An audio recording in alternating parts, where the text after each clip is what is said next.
Hello बच्चों, मैं शशांक आपका बहुत बहुत स्वागत करता हूँ अपने YouTube channel Shashank study circle में। तो आज हम फिर से प्रेजेंट हैं आपके लिए एक और वीडियो के साथ, जिसमें कि आज हम चैप्टर नंबर 12 जो आपका है वृत्त एवं उनसे संबंधित क्षेत्रफल या वृत्त या उनके क्षेत्रफल, ठीक है।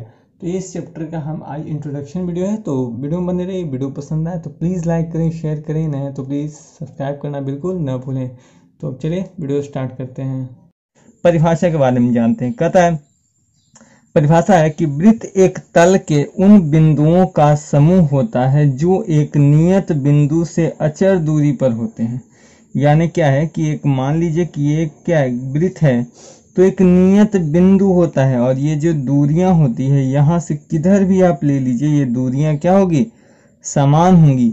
और ये जो नियत बिंदु होता है ये इसका केंद्र कहलाता है। क्या कहलाता है? केंद्र कहलाता है, जिसे हम सेंटर के नाम से भी जानते हैं। और ये अचर जो दूरी होती है वो क्या कहलाती है? त्रिज्या कहलाती है, जिसे हम रेडियस भी कहते हैं, ठीक है, जिसे हम स्मॉल आर से सूचित करते हैं। यानी यहाँ लिख सकते हैं कि वृत्त की नियत बिंदु क्या है? वृत्त की नियत बिंदु क्या कहलाती है? केंद्र कहलाती है। क्या कहलाती है? केंद्र कहलाती है, ठीक है। और यहाँ लिख सकते हैं कि वृत्त के केंद्र से, ठीक है, वृत्त के केंद्र से अचर दूरी क्या कहलाती है? त्रिज्या। त्रिज्या यानी स्मॉल आर कहलाती है, ठीक है। ये चीज आपको क्या करना है? याद रखना है कि क्या, कि वृत्त के नियत बिंदु जो कि क्या होता है, वृत्त का केंद्र कहलाता है, जिसे सेंटर कहते हैं, ठीक है। और जो वृत्त का अचर होता है, अचर में जिसमें कोई बदलाव नहीं है, वो क्या है? इसका त्रिज्या कहलाती है। ये थी इसकी परिभाषा। तो आइए इसकी परिधि के बारे में जानते हैं। देखिए जस्ट नीचे परिधि लिखी हुई है।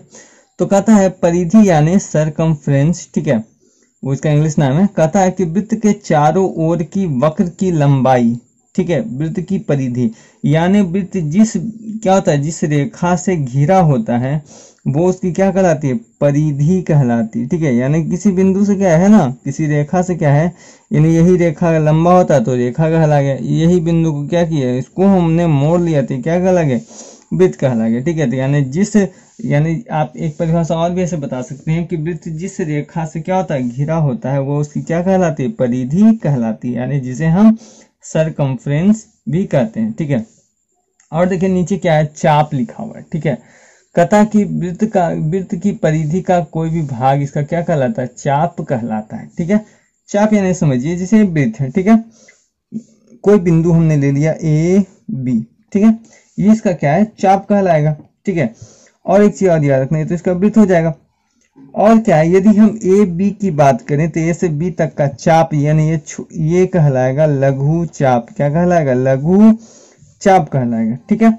और ये जो ए से लेकर अगर ऊपर की ओर से घूरेंगे तो ये क्या कहलाएगा? दीर्घ चाप कहलाएगा। क्या कहलाएगा? दीर्घ चाप कहलाएगा। याद रखना आपको कि क्या होता है कि ए से बी तक हम जाएं यदि नीचे से, तो ये चाहे छोटा दूरी है तो इसे हम लघु चाप, पूरे परिधि से घूम के यदि ये क्या है बी तक जाएंगे घूम के, तो ये बड़ी चाप यानी दीर्घ चाप कहलाती है, ठीक है।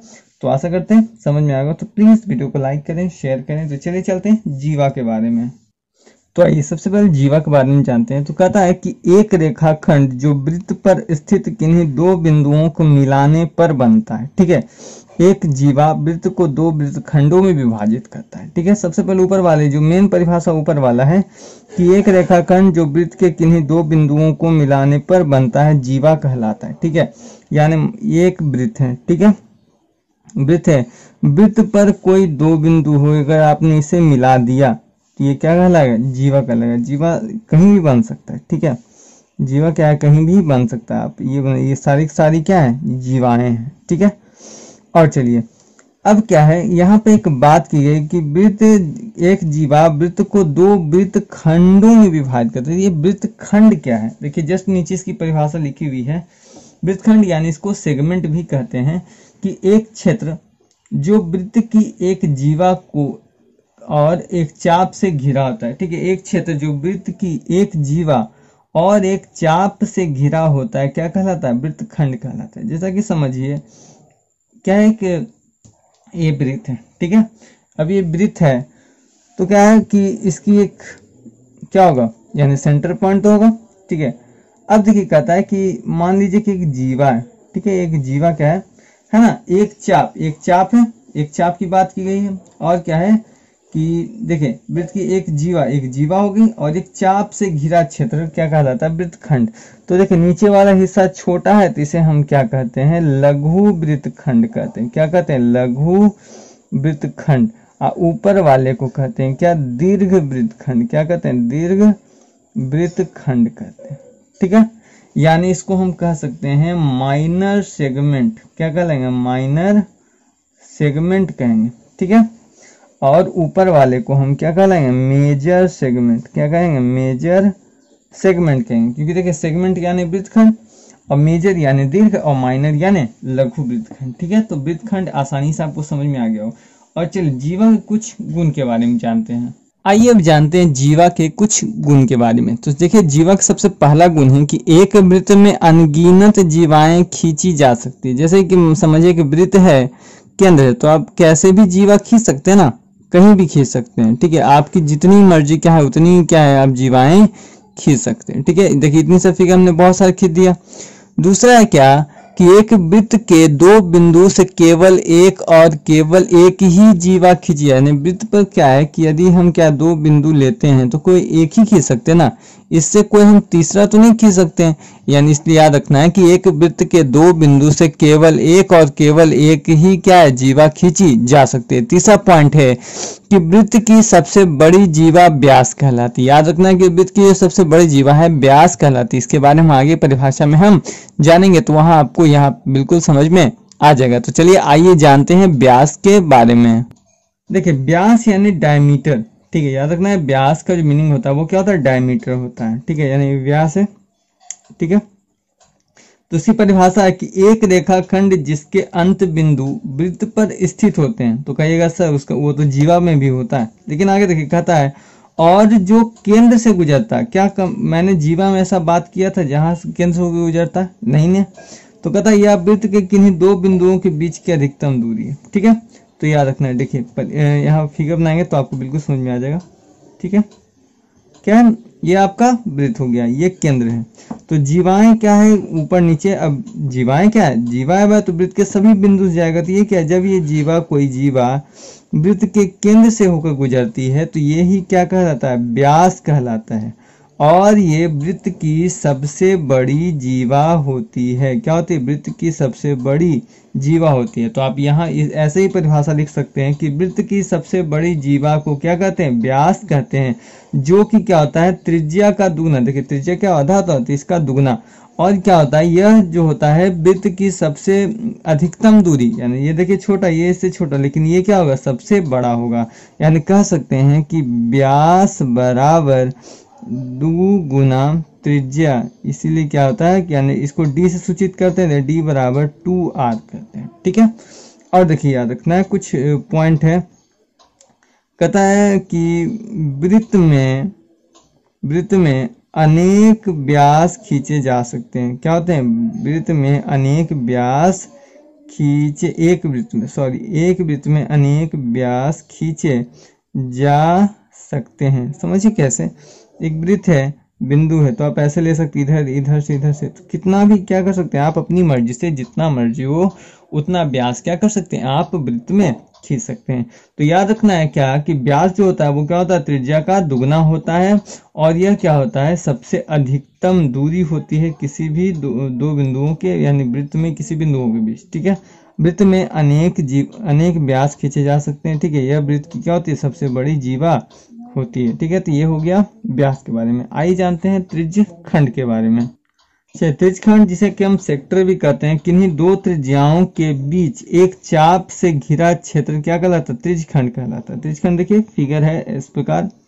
कहता है किन्हीं चाप की बात की गई है, तो चाप ए बी ले लेते हैं। इससे घिरा क्षेत्र, यानी इसको हमने काट लिया, ठीक है। चाप में हम काटते नहीं थे इस प्रकार, लेकिन क्या है हमने चाप काटा। तो ये जो छोटा वाला क्षेत्र है इसे हम लघु चाप कहते हैं। क्या कहते हैं, लघु चाप, या इसे माइनर सेक्टर भी कहते हैं। क्या कहते हैं, माइनर सेक्टर भी कहते हैं। और ये जो बड़ा वाला पार्ट बच गया इसे हम दीर्घ चाप कहते हैं। क्या कहते हैं, दीर्घ चाप, जिसे कि हम क्या कहते हैं, मेजर सेक्टर कहते हैं। क्या कहते हैं, मेजर सेक्टर भी कहते हैं। और देखिए याद रखना है कि चाप, यहाँ पर हम अगर इस चाप को लिखेंगे तो इसे हम लिखेंगे चाप ए बी या ABS।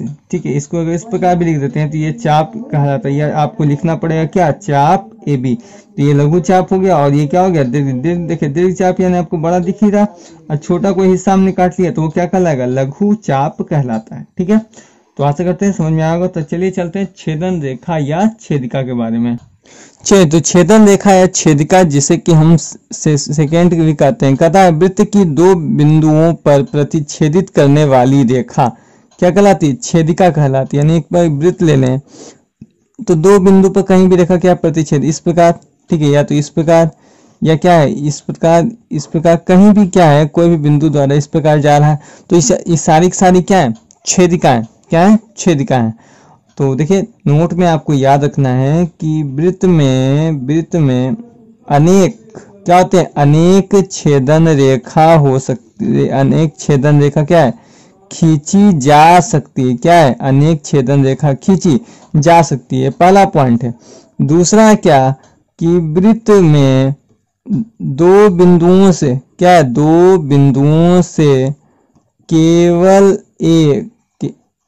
एक और केवल एक, ठीक है, एक और केवल एक छेदन रेखा खींची जा सकती है। ठीक है, छेदन रेखा क्या है, खींची जा सकती है। ये चीज आपको याद रखना है। जैसे देखिए वृत्त में दो बिंदु, एक बिंदु है, तो इससे क्या है, केवल एक और केवल एक ही क्या है, छेदन रेखा खींची हम जा सकते हैं। और वृत्त में क्या होते हैं, अनेक छेदन रेखा क्या है, खींची जा सकती है। क्योंकि वृत्त में क्या है, बहुत देखिए सरफेस है ना, बहुत सारा, क्योंकि बहुत सारे बिंदु हैं तो क्या बहुत सारे बिंदु हैं तो क्या दो बिंदु से क्या है एक ही रेखा वाले की। इस प्रकार क्या है कि वृत्त के प्रत्येक पार्ट में छोटे छोटे बिंदु हैं और ये क्या है, इससे क्या है, अनेक छेदन रेखा क्या है, खींची जा सकते हैं। तो आइए हम जानते हैं स्पर्शी या स्पर्श बिंदु, जिसे हम टेंजेंट के नाम से भी जानते हैं। तो कहता है इसकी परिभाषा कि वृत्त के समतलीय, ठीक है, सीधी रेखा जो एक बिंदु पर वृत्त को स्पर्श करती है। कि एक यह क्या है, मान ली वृत्त है, कहीं भी एक बिंदु है, ठीक है, इस प्रकार क्या है, ये जा रही है, तो यही जो पॉइंट है, यही जो रेखा है, यही क्या है, स्पर्श रेखा है। क्या है, स्पर्श रेखा है।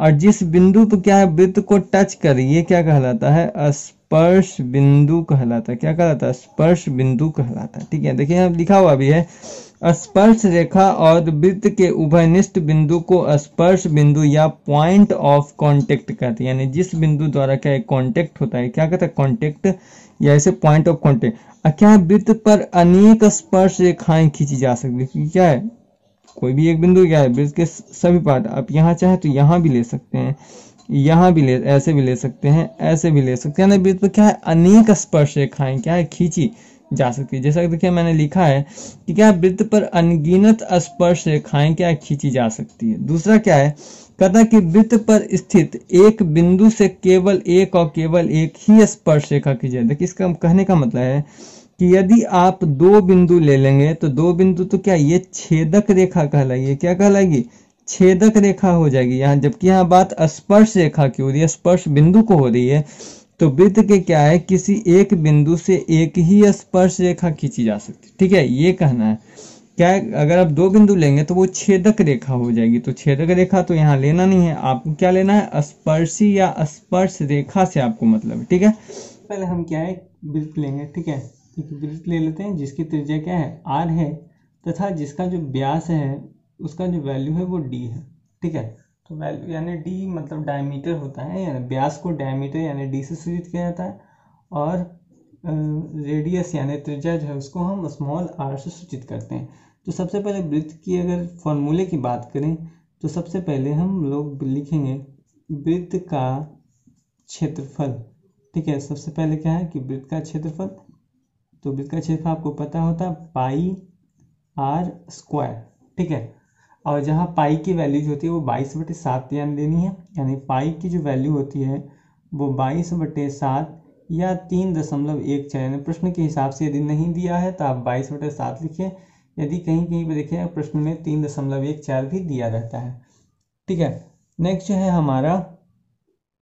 हमारा दूसरा वृत्त की परिधि, ठीक है, वृत्त की परिधि, ठीक है, वृत्त की परिधि की बात करें तो वृत्त की परिधि का फॉर्मूला होता है 2πr, ठीक है, क्या होता है 2πr। और एक बात हम जानते हैं, आपको याद रखना है कि जो त्रिज्या होती है वो व्यास की आधी होती है, यानी जो व्यास होता है वो दुगना होता है त्रिज्या का।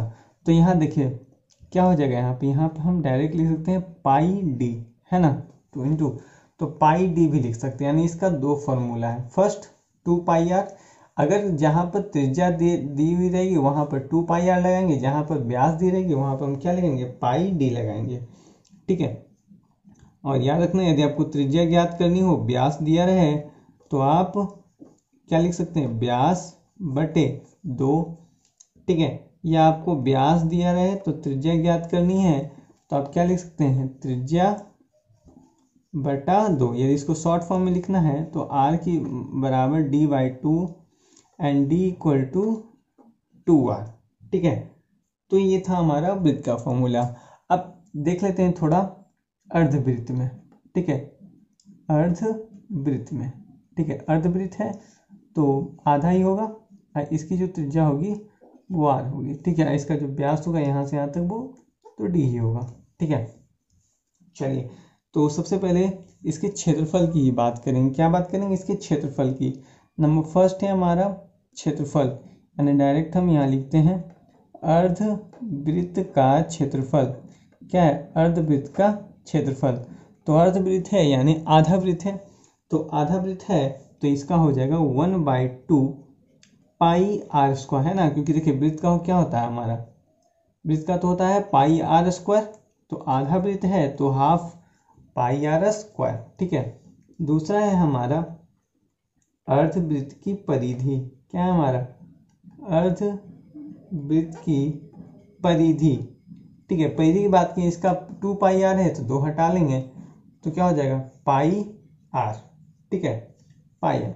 और इसका देख लेते हैं अर्धवृत्त का परिमाप, ठीक है, अर्धवृत्त का परिमाप, ठीक है। यदि हमको परिमाप ज्ञात करना पड़े तो हम क्या करेंगे, तो इसका परिमाप का फॉर्मूला होता है पाई आर प्लस 2r, ठीक है, या आप लिख सकते हैं पाई आर प्लस डी, क्योंकि जानते हैं व्यास जो होता है त्रिज्या का दुगना होता है, तो जहाँ पर व्यास दिया रहेगा वहाँ पर ये फॉर्मूला, जहाँ पर त्रिज्या दे रहेगी तो ये फॉर्मूला आपको क्या करना है, यूज करना है, ठीक है।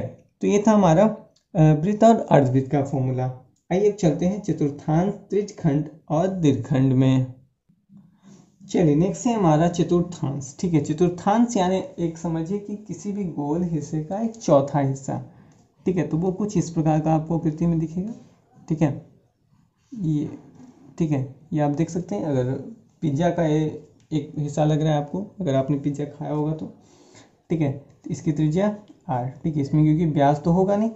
चलिए, अब सबसे पहले फर्स्ट इसमें क्या निकलेगा हमारा चतुर्थांश का क्षेत्रफल। चतुर्थांश का क्षेत्रफल, जो चतुर्थांश है यानी क्या है, 4वां हिस्सा होगा वृत्त का, तो 1/4 पाई स्क्वायर। दूसरा चतुर्थांश की परिधि, चतुर्थांश की परिधि, तो परिधि जो होगी आधी होगी अर्धवृत्त की। अर्धवृत्त का भी आधा है ना, तो अर्धवृत्त का क्या होता है पाई आर, तो हाफ कर लेंगे तो 1/2 पाई आर, ठीक है। चलिए, नेक्स्ट है हमारा यहीं पे चतुर्थांश का परिमाप। क्या है, चतुर्थांश का परिमाप निकालना पड़े, तो परिमाप कैसे निकालेंगे, तो परिमाप के लिए फॉर्मूला होता है half pi r plus 2r, यानी परिधि में यदि हम 2r जोड़ देते हैं तो क्या बन जाएगा हमारा चतुर्थांश का परिमाप, या इसका एक फॉर्मूला और है half pi r plus d. क्योंकि देखिए हम जानते हैं, क्योंकि यहाँ पर डी जो है व्यास क्या होता है, त्रिज्या का दुगना होता है, तो इसका क्या है 2 फॉर्मूला हो गया हमारा किसका, चतुर्थांश का।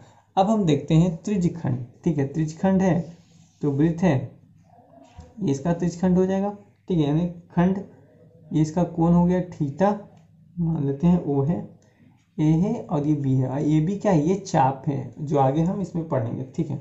त्रिज्यखंड हो गया। तो यहाँ पर दो तरह के त्रिज्यखंड है। ये जो छोटा वाला हिस्सा है लघु त्रिज्यखंड है, और बड़ा वाला हिस्सा क्या है हमारा, दीर्घवृत्तखंड है, दीर्घ त्रिज्याखंड है, ठीक है।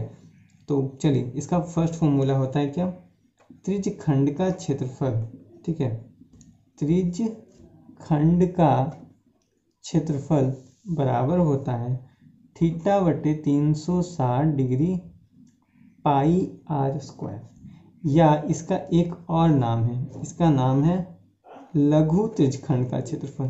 क्या है, लघु त्रिज्यखंड का जो क्षेत्रफल होता है वो भी सेम होता है, यानी याद रखना है कि त्रिज्यखंड का क्षेत्रफल और लघु त्रिज्यखंड का क्षेत्रफल होता है वो क्या होता है, समान होता है। उसका वैल्यू थीटा बटे 360 पाई आर स्क्वायर है। इसी में जो हमारा सेकेंड फॉर्मूला है, दीर्घ त्रिज्यखंड का क्षेत्रफल, क्या है, दीर्घ त्रिज्यखंड का क्षेत्रफल। दीर्घ त्रिज्यखंड ये तो छोटा वाला हिस्सा हो गया लघु, ये जो बड़ा वाला हिस्सा है, यानी इसको हटा ले तो जो बड़ा वाला हिस्सा दिख रहा है वो क्या हमारा दीर्घ त्रिज्यखंड है। इसका फॉर्मूला होता है हमारा पाई आर स्क्वायर माइनस लघु त्रिज्यखंड का क्षेत्रफल, ठीक है।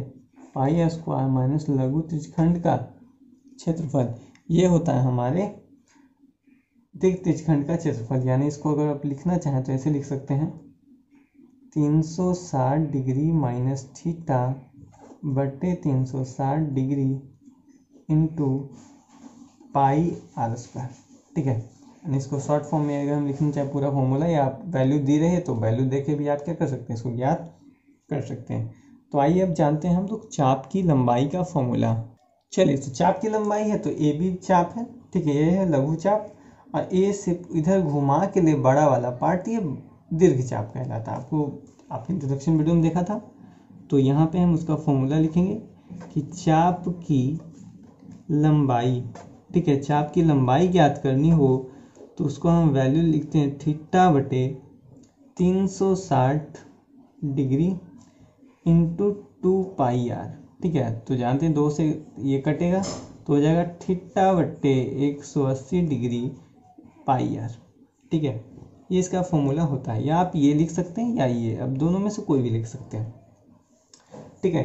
यदि यहीं पर आपको देखिए बन जाता है वृत्तखंड, ठीक है, वृत्तखंड, ठीक है, वृत्तखंड का क्षेत्रफल। वृत्तखंड भी क्या है, यही वाला जो पार्ट है ये वृत्तखंड है। तो त्रिज्यखंड और वृत्तखंड में थोड़ा सा डिफरेंस फॉर्मूला में, ठीक है।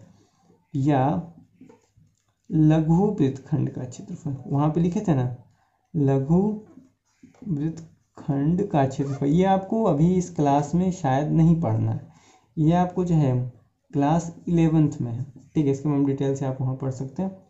तो बराबर है r square into pi theta बटे 360 degree minus sine theta by 2 into cos theta by 2, देखिए है ना, साइन थीटा कॉस थीटा आ गया हमारा।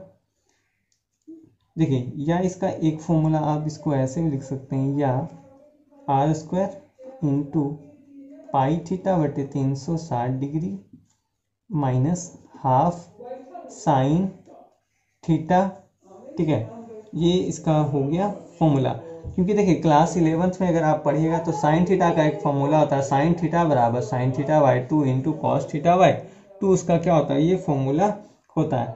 नेक्स्ट है इसी में हमारा दीर्घ वृत्तखंड का क्षेत्रफल, क्या है, दीर्घ वृत्तखंड का क्षेत्रफल। दीर्घ वृत्तखंड का क्षेत्रफल यदि आपको निकालना तो इसका फॉर्मूला है पाई आर स्क्वायर माइनस लघु वृत्तखंड का क्षेत्रफल, क्या है, पाई स्क्वायर माइनस लघु वृत्तखंड का क्षेत्रफल। यानी पाई स्क्वायर में ये जो वैल्यू है, जो अगर आप देखिए ऐसे वाले प्रश्न में आपको जो है लघु वृत्तखंड का क्षेत्रफल दिया रहेगा, यदि नहीं दिया रहेगा तो इस फॉर्मूले से क्या कर सकते हैं, आप उसे ज्ञात कर सकते हैं, लेकिन अभी आपको इस क्लास में नहीं है। नेक्स्ट है हमारा नंबर 4 वलय, ठीक है, वलय का क्षेत्रफल। अब वलय क्या है, तो आपने क्या है कि ऐसा रिंग देखा होगा, ठीक है, रिंग देखा होगा ना ये वाला। चलिए, तो इसी में क्या है कि इसी को हम थोड़ा सा पहले बड़ा आकृति दे लेते हैं, ठीक है, एक, ठीक है, वलय। ये एक वलय है, ठीक है। एक छोटी त्रिज्या होगी, एक बड़ी त्रिज्या, इसको मानते हैं स्मॉल आर, इसको मान लेते हैं कैपिटल आर। तो हमको क्या है कि इस वलय का क्षेत्रफल निकालना है। क्या निकालना है? वलय जो है हमारे, इसका क्षेत्रफल निकालना है। तो वलय का क्षेत्रफल होता है pi r square minus pi r square, यानी बड़े वृत्त का क्षेत्रफल माइनस छोटे वृत्त का क्षेत्रफल। यदि हम घटा लें, यानी इसको एक फॉर्मूला और है पाई इंटू बड़ी आर का स्क्वायर माइनस छोटी आर स्क्वायर। इसको दो फॉर्म में आप क्या कर सकते हैं, लिख सकते हैं। आपको जैसे मर्जी आप उस प्रकार क्या कर सकते हैं, इसको आंसर ला सकते हैं, ठीक है। तो ये था हमारा आज का वीडियो पसंद आया तो प्लीज़ लाइक करें, शेयर करें, नहीं तो प्लीज़ सब्सक्राइब करना बिल्कुल ना भूलें। तो आज के लिए इतना ही, मिलते हैं नेक्स्ट वीडियो में, तब तक के लिए धन्यवाद, जय हिंद। और प्लीज़ सब्सक्राइब करना बिल्कुल ना भूलें।